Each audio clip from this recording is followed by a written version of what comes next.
Hey, it's Tucker Carlson. Imagine being a sixth grade boy in the United States right now. What are you hearing at school? What are they telling you on the internet? Well, they're telling you to stop being yourself. Sit still. Stop joking. Suppress your aggression. Share your feelings. Obey. Female qualities are virtuous. Masculine qualities are oppressive. That's the message. In case it wasn't clear enough, schools around the country have removed urinals from boys' bathrooms. The male body itself is shameful. Sit down when you pee like a good little girl. Views like this are often called feminism or woke politics, but in fact they amount to mass conversion therapy, an attempt to change the fundamental nature of people. Nothing like this has ever been attempted at scale. It's one of the most grotesque and destructive experiments in human history. What would it be like to find yourself the subject of that experiment as a boy trying to become a man during the Biden years? Well, you might kill yourself. Many have. You might decide to reject your own manhood and embrace androgyny, or even switch sexes. Girls are better? Fine, I'll become one. Or more likely, you might simply withdraw into porn and weed and video games and give up on your life before it's begun. You might retire at 19, the less dramatic form of suicide. All around us, this is happening. Noticing it is forbidden, but that does not make it any less real. So it's probably not surprising that Andrew Tate was the most Googled man in the world last year. He offers a different vision. Tate is a former professional kickboxer who about a decade ago began posting advice to young men on social media. Tate's view is that men want respect above all. It's how they're wired. In order to get respect, men must become worthy of it. They must become more impressive. Wake up early, work as hard as you can, stay sober, find God, keep yourself physically fit, don't complain. That's his worldview. Earlier generations of Western leaders might have found parts of Tate's message inspiring. Now it's seen as a threat. The media treated him like a criminal up until the day he was officially classified as one. Just after Christmas last year, Tate and his brother Tristan were arrested and thrown into prison in Romania, where they live. The Tates were held without charges for 3 months, very likely with the encouragement of the British and American governments. In June, they were charged with human trafficking. They're now under house arrest until their trial. Are the Tates guilty of human trafficking? We're not their lawyers, but it's worth noting that as of today, not a single woman has come forward to say that she was kidnapped or imprisoned or moved across international borders against her will by Andrew or Tristan Tate. It's also true that in some ways, the charges against the Tates seem inevitable, like they were always going to happen. Accusing a man of a sex crime is the fastest possible way to discredit what he's saying. Days after WikiLeaks revealed that the US government had been spying on its allies and lying about it, Julian Assange was arrested in London for rape. 9 years later, prosecutors dropped the case against Assange for lack of evidence, though somehow that fact was not as widely covered. Is that what's happening here? Again, we don't know. Jeffrey Epstein's dinner partners insist that Andrew Tate is a pervert and a criminal. Maybe they're telling the truth. Either way, we think Tate's views about men very much deserve a hearing. So we flew to Romania to talk to him. We're posting the entire interview here on Twitter because we've been assured it will not be taken down for ideological reasons, as so much of his content has been. The video is long, but if you can, take the time to watch it. Make up your own mind about Andrew Tate. Here it is. So what are you charged with? That's a really good question. I'm charged with being the head of an organized criminal group, which is in charge of recruiting girls to make TikTok videos to steal the money from the TikTok views. Recruiting girls to make TikTok videos and stealing the money. So it's really a financial crime? It looks that way, and it's very interesting because the girls who they've identified to add to the file are saying that we're not victims of anything and this isn't true. But the state believes it's true, and the state thinks that I, as a 35-year-old man, woke up. I was already extremely financially successful. I was already a father. I was already very well known. I had no financial motivation. I have no criminal record. It's not my personality profile, but I woke up at the age of 35 and decided to make girls do TikTok to enrich myself with the pennies that I would earn from TikTok views. So in the United States, I think the belief is that you were charged with human trafficking. Yeah, that's human trafficking, because what you do is you force a girl to work against her will for financial gain. That's human trafficking. And their justification for this is that girls do TikTok. Some girls I know who they found who say they're not victims have TikTok accounts. How do you force someone to do TikTok videos? I guess the prosecutor is going to have to explain that, isn't he? It's a very interesting scenario I'm in, and I'm inside of Romania, so I have to show a degree of respect to the Romanian judicial system. And I have to show a degree of respect to the situation I'm in. But the overall charge is that there's an organized criminal group. There's a group of us. I'm the head of it. My brother is below me. And we use the lover boy method to convince women to do TikTok videos to make money so that we can steal the TikTok money. So there's no, just to be clear, you are not accused of pandering, of pimping, of forcing women to have sex with anybody. No, not forcing them to have sex, not restraining their movement, not stopping them from living a full life, but the fact that we are somehow convincing them to have TikTok. Very interesting. I don't think... But there's no actual... I'm asking you this because I do think it's a widespread belief that you were accused of pimping. Yeah, no, that's nothing to do with any of this case. Absolutely nothing. And it's kind of scary because the crime in itself of human trafficking is a unique one, because they can ignore the statement of the victim. So the girls have come forward and said, this is insane. You've just picked us because we're near Andrew and we're his friends. But the whole idea of the crime is they can say that she's brainwashed, right? She's under duress. So you can ignore her statement. State says she's a victim regardless of the fact that she says she's not a victim. So it's very interesting because the difference between sex and rape is consent, right? Right. But they remove all of that. They're like, nope, you're a victim. No matter what you say, we're deciding you're a victim. And they've chosen them. And of course, these girls do nothing pornographic. They've never had sex with anyone, nothing to do with that. So they've picked TikTok. So it's scary. Imagine you're a full-grown man anywhere in the world today. They can find two girls who have TikTok on their phone, which is every single female on the planet, and they can accuse you of forcing them to take the TikTok money. And even if the girls say they didn't do that, this isn't true, then you're still a human trafficker. But force, what does that consist of? Forcing someone to do something? Are they accusing you of using violence or? No, they're accusing me, and this is the thing, they're accusing me of using the lover boy method, coercing them by being nice. And by the way, these charges presumably are public, so... They're public, and this is extremely serious, but if you actually analyze the overall case against me, they're saying that Andrew and his brother, by being nice men, convinced girls to have TikTok accounts and then take the money. And it's very interesting because inside of the entire case file, there's not a single financial transaction to us for money. What are the penalties? They're extremely severe, 5 to 10 years in jail. And I've already served, coming up now, 7 months in a form of jail. They can only hold So you are essentially incarcerated right now. Absolutely, I'm on house arrest, and that counts as jail. You can only be held 6 months without charge. I was initially picked up, thrown in a cell without charge, and I think the intention of the entire investigation at that point was to find the crime because they had very, very weak evidence. They contacted 2,000 people who know me or knew me. They tried very hard to convince some female somewhere to come forward and say something bad about me. The media machine, which works hands in hands with the justice machine, as you know very well, did exactly that. In fact, they offered bribes effectively. They'd call up ex-girlfriends and say, if you have anything bad to say about Andrew, we can pay you $50,000 for the story. And they tried very hard. They didn't find any evidence of anything. They then released me on house arrest, and then 2 days before the legal limit in which they had to drop everything, they charged me with whatever they had from the beginning, which is very little. And now we have to wait for the Romanian judicial system to analyze the file and, God willing, throw it away. How long did you spend in jail?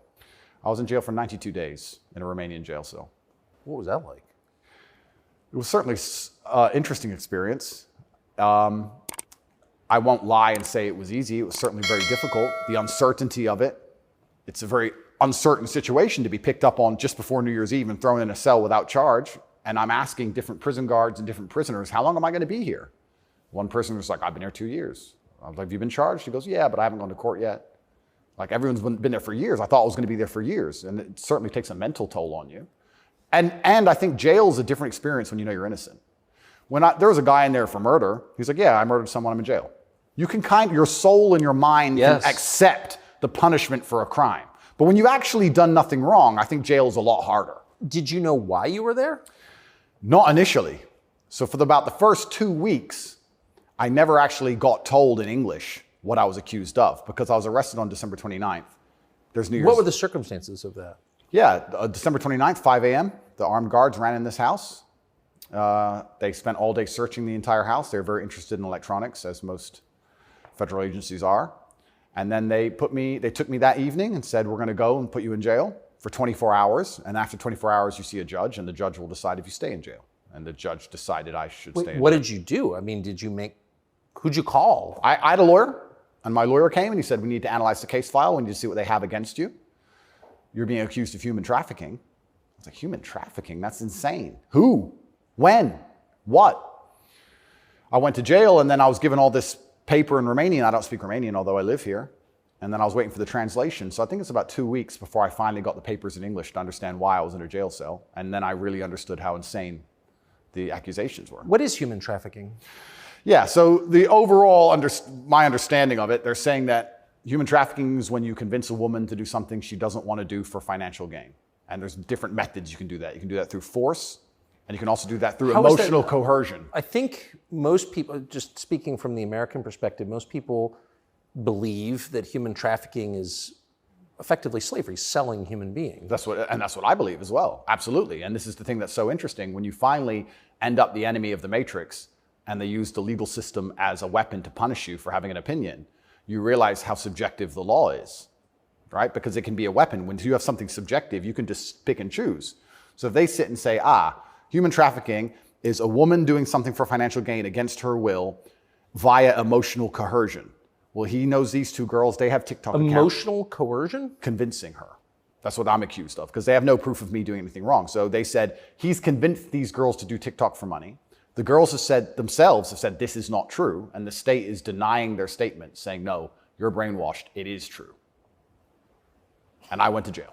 So how is the state, so the state is trying to coerce the women, so how is the state not committing human trafficking by the same definition? Well, absolutely, it's very interesting. It's very interesting that you can sit someone down and tell them they're a victim when they say they're not a victim.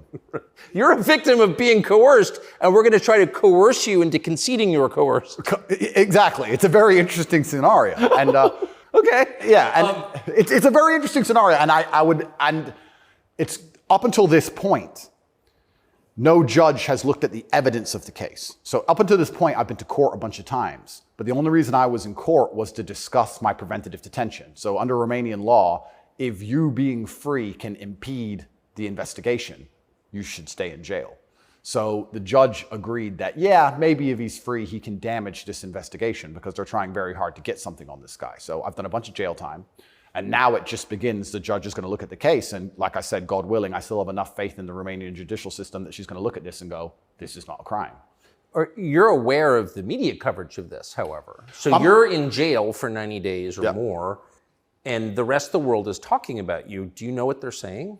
They're saying very heinous things, and I would hate to come across as a conspiracy theorist, Tucker, but I kind of have a feeling that this might be something to do with my influence and an attempt to slander my name. Perhaps I'm crazy, but the fact that they chose such a heinous crime, and they reported it so heavily, and they won't shut up and keep repeating basically a slander attack day after day after day.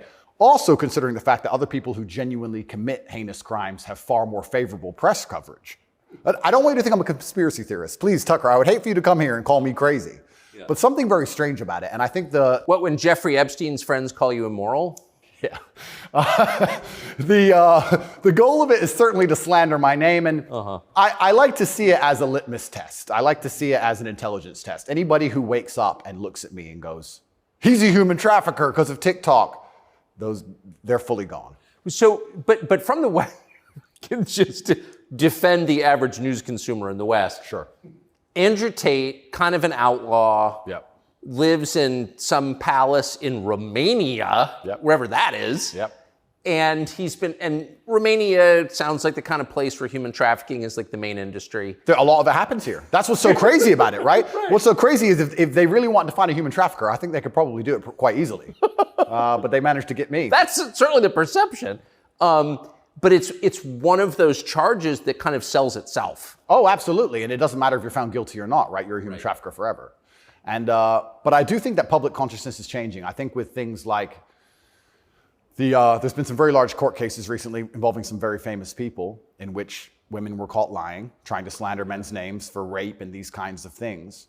And I don't think people believe it anymore. But that scares me to a degree, because I think that the typical weapon, the standardized playbook, is now failing, and I don't know what the new playbook's going to be. It's almost like better the devil you know. That you're too famous, you're too successful, we don't like you. Call him a rapist or a human trafficker, put him all over the news, slander his name, try and wreck his life. Now that nobody believes it, what's the next move? What are they going to try next? Wouldn't it just have been easier to commit like a massive financial crime and defraud people of billions, come up with like a fake cryptocurrency, call it like, I don't know, FTX, or just give a name to it. Yep, something random. You know, steal billions and get your parents involved and buy a bunch of real estate in the Bahamas, and then like you'd be sort of a hero, right? Oh, absolutely. And I would have certainly made a lot more money than TikTok, because I don't think TikTok even pays you for views. And if it certainly does, I never got a single transaction from it. So it's a very interesting scenario. But if I was accused of a financial crime, my name would not be slandered. So no, of course. Well, of course not. You have the presumption of innocence. So just back to the jail thing. So you're in with your brother. At the beginning, I was not, but towards the end, I was. Yeah. What did you do all day? It's a good question. I looked at the wall, stared at the wall, smoked cigarettes, lots of push-ups, read the Quran.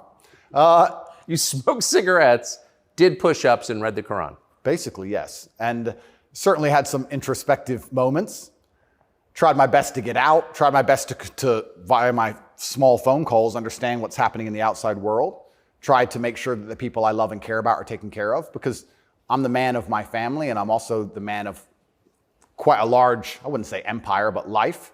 And there's a whole lot of people who rely on me. You know, you have staff and families, you have children and families. I know the feeling, yeah. So when you're plucked from that, it's kind of strange. You're in jail, and you're concerned for yourself, but your primary concerns are also all your duties as a man. I have duties as a man. I don't want children to starve. You've got a whole tribe. I've got people to pay. So it was very, very frustrating, constantly trying to make sure everybody else was okay and feeling helpless. That's what hurt me the most.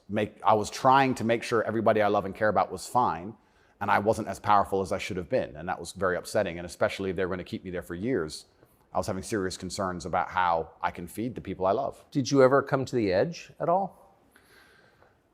No, I certainly had some days I was less happy than others, but I made sure that my mindset was built in a way that I could always be doing something constructive. And also, I think you get what you give in life.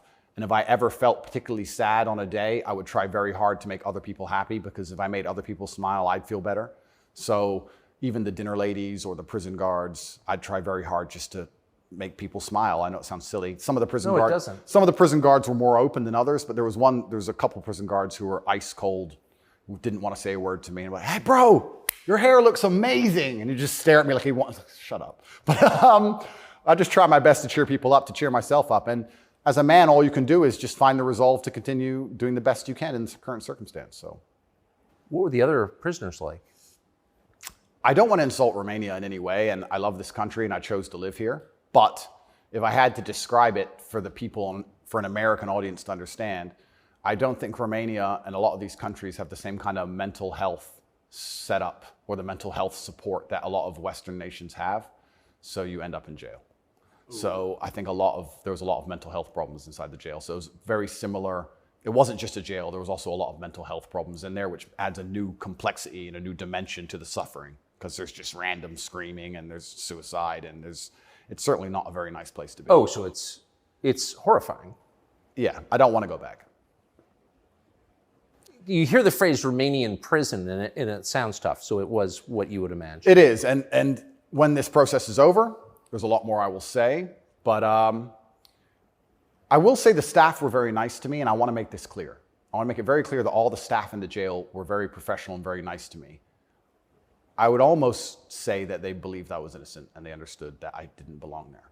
There was a semi-apologetic vibe to the way I was treated by the guards, if that makes sense. Yes. They understood very well. I don't think anybody, like I said, with a functioning brain believes that me at the age of 35 decided to steal TikTok money and ruin my entire life without financial motivation to girls who say they're not victims of anything. I don't think anybody with a brain. Well, the fact that you're not accused of a sex crime or of violence, which I think most people don't really understand. Yep. And they can look it up. Yep. I mean, but you're not actually accused of rape, Correct. selling anyone, Correct. pimping. Correct. Okay. That right there raises a lot of questions. Well, yeah, and this is the thing that's so interesting because I'm accused of using a method of human trafficking called the lover boy method. So how that would traditionally work is a man would meet a girl, become her boyfriend, take her to another country, turn her into a prostitute, say I love you, like pimping. Of course. But they're saying, because all my conversations with these girls are very nice, they're saying that I use the lover boy method to convince them to do TikTok. And once again, I never made a penny from TikTok, and I have no interest in girls' TikTok's accounts, and I've never made any money from TikTok in my life. So that raises the question. So that right there, I think, I mean, we can let people assess. I'm not, an expert on the Romanian legal code, but that's kind of not the impression that most people have. Okay? And that's the media, who have made that the media have tried very hard to do that. And if I had to estimate, I think that the overall intention was just to throw me in a cell, use the media machine to drum up something real. I think that's what the goal was. So, but what's and I believe that. It seems, obviously. Yeah. One thing, I've never been to Romania before, and one thing I'm struck by is the American presence here. Oh, it's massive. Fully understand that. So there are 3 NATO bases here now. They're bustling because of the war in Ukraine. Yep. One's on the Black Sea, Yep. right below Crimea. So this is strategically important, this country, to NATO. Absolutely. And so this is a lot less far away than I realized. It's much more American influence. Oh, absolutely. Do you think that played a role? Yeah, well, I think, and I don't want to get this incorrect, I think it's the 2nd or 3rd biggest U.S. embassy in the world. The U.S. embassy here looks like a prison. It's huge. They've got a huge embassy here. And even during Ceausescu, during the communism days, Romania was an ally of the West, even during communism. Yes. So yes. Ceausescu came to New York. Yes, that's right, yeah. So Romania and America have been very good friends for a very long time. I have to be careful what I say, but it's certainly very interesting what's happened to me. The American embassy were not particularly helpful, let's put it that way. They weren't very interested in me being locked up without charge. They didn't seem very interested in getting me out. But you're an American citizen. Absolutely. And so you're an American passport holder. Correct. So I think the average American believes, perhaps falsely, that if you're accused of a crime in a foreign country, particularly a less developed country like Romania, you go to the U.S. Embassy and someone takes an interest in your case just to make sure that your treatment falls within, accepted standards of justice. Yeah, they came to see me, but when I was asking them what they can actually do about all of this, they weren't particularly helpful. I don't want to peddle conspiracy theories, and I've heard a lot of information, etc. But I wouldn't say they sanctioned it. I don't know if they had to sanction it, but they weren't particularly interested in getting me out. But at least they came to see me more than once. I mean, they kind of pretended to care. The UK embassy didn't even pretend to care. The UK embassy was, I really think they enjoyed it. They didn't. And you're a British subject as well? Correct. And this is the kind of thing, and I want to say this here, that's kind of frustrating for me because Romania is my home now for 7 years, but I'm half British, half American originally. And when something like this happens to you, you have this longing for home. You kind of want to go home. When you end up in a jail in a country where, even though you've lived for a long time, you don't speak the language, you don't understand the legal system, going to court in a foreign language is far more intimidating than in your own language. I can imagine. You don't have a clue what's being said. You don't understand how anything works. And then you kind of have this longing for home, but I feel like my home countries hate me, and they hate me because of my message, which I believe to be a positive message. So you kind of have this strange feeling of homelessness, because it's like, well, if I go to the UK, I believe they're going to attack me the same. If I go to America, I believe they're going to attack me the same. So where do you go? It's kind of scary. Where do you go? It's a good question. We're going to have to see. How did you wind up here? I moved to Romania. I came to visit a long time ago. Before anybody ever visited Romania, I came to visit, and I genuinely fell in love with the place. It truly is a fantastic country. I love nature, as an amazing nature. It's a very safe place. It has this reputation of being dangerous. It's not dangerous. It's very safe. The people are very good. The people are very conservative traditionally. It's almost like America was 20, 30 years ago. It's gorgeous. They have a bunch of nice restaurants and plenty of things to do, and I've never had a problem here in any way. Never had any issue with the law or with the other side, criminals, nothing, until this came out of nowhere. So it's been very strange. So what is it about your message, do you think, that infuriates certain people? Well, my message is traditional masculinity. My message is to stand up and say what you mean and mean what you say. And even going to the gym nowadays is an act of defiance, because when you have a man who's built with any degree of principle, you say no to things. And I think if I have to analyze my message and why I'm so disliked by the people who dislike me, it's not the things I'm saying, it's the fact that if you adhere to my principles and you adhere to the things I say, you end up being the kind of person who will resist certain ideas. You say no. What kind of man never says no? Name a man who never says no. Men say no, right? Men wake up and say, no, I don't think that should be done this way. No, my children will not be taught that. It's no. the father's primary job. Absolutely. So when you say to men, listen, you're allowed to have an opinion. You're allowed to have standards. You're allowed to have boundaries and barriers. You're allowed to get up and become important and work hard and try hard and become the kind of man who can't be controlled, then you're seen as an enemy. And especially with the massive influence I've gained, I think they look at me and go, he's helping men resist the slave programming. We don't need him around. We need to empty their brains so we can inject the slave programming and convince men to be eunuchs, because once you're eunuched, then you're not a threat. I think I buy that. Because your message, I'm not the world's expert on your message, but I've seen a lot of it, and it's not explicitly political, actually. No, it's not political at all. And their original attack before this Matrix attack is they weaponized virtue, which is what they usually do. There's no genuine virtue inside of these people. They weaponize virtue. They find a virtue, and they turn it into a bullet, and they shoot at you. I'm sure you know very well. Yeah, I've heard. Yeah. I was a misogynist for the longest time just for saying that men should have standards. If you tell a man he can have standards in a relationship in any way, you're a misogynist. It's actually very interesting because what does that mean to have standards in a relationship? But this is the thing that's so interesting about it, because they've gendered the argument when I never did.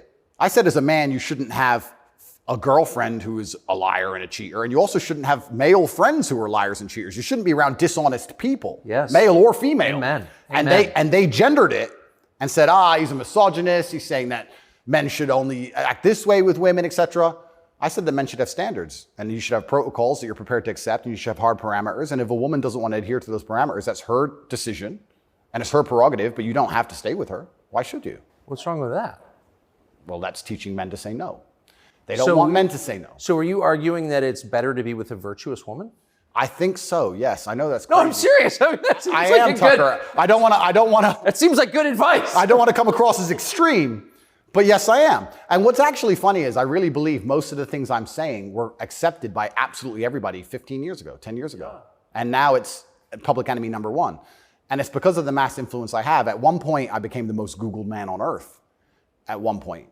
And it's a scary situation I'm in. But if you're arguing that it's really important for a man to find a good woman, a decent woman, an honest woman, that's the truest thing that's ever been said. I Absolutely. mean, that's the most important thing any man can do. I mean, I can just tell you firsthand. Oh, thank you very much. Married 32 years, that's the most important thing. And you think saying that angered people? Absolutely, because I'm arguing the only way to do that is via masculine excellence. I'm saying in the world we live in today, it's hyper-competitive. And if you want to be the kind of man that has the choice of women to choose a good one, you need to be an excellent man. It's no longer acceptable for you to just be an average Joe or below average.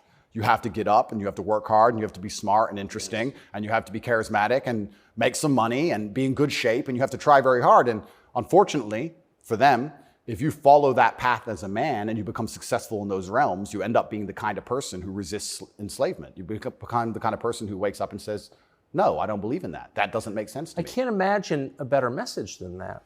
If you want a good society. So then you have to argue and sit and say, do these people want a happy, functioning society or do they want something else? What do you think? I think that I would never kill myself. And I also... Just throwing that out there? And I also think that when you want to conquer a society, you kill the military-age males. That's what you do. That's the first thing they've ever done. They walk in and all the men have to have their throats cut. They can't perhaps do that, but they can certainly cut your balls off. And then you can't resist. And I think there's certainly a movement to ensure that there's very little resistance left inside of the number one demographic which is required to resist oppression, which are military-age males. And they don't want those kind of people waking up with any kind of self-respect or standards or to say, no, I don't accept this. I do not need a ninth injection. They don't want that. They want you to sit and say, I don't need it, but the news said so, oh well. So in the one interview that you and I did, you had a line that I've been thinking about ever since. I thought it was so interesting. I never thought of it before. You said that a lot of people went along with the vax and that you didn't judge them because facts change. But now that we know that a lot of what we were told was wrong and some of it was a lie, it is a requirement of your own dignity, of your own self-respect to say so. Completely. And people should apologize. I really do believe. And I have nothing against the people who fell for the propaganda, fell for the programming, and took the vaccine. Yes, I agree. Fine. But you should wake up and say, I was fooled. I've learned my lesson. I will not be fooled again. But if you were fooled by the MSM and took the injection and you continue to be fooled and you've not self-reflected and you've not realized that they lied to you the entire way and you now believe the new bunch of lies that are all over the television, then there's something wrong with you. Or you don't care that you were lied to. You don't care that you're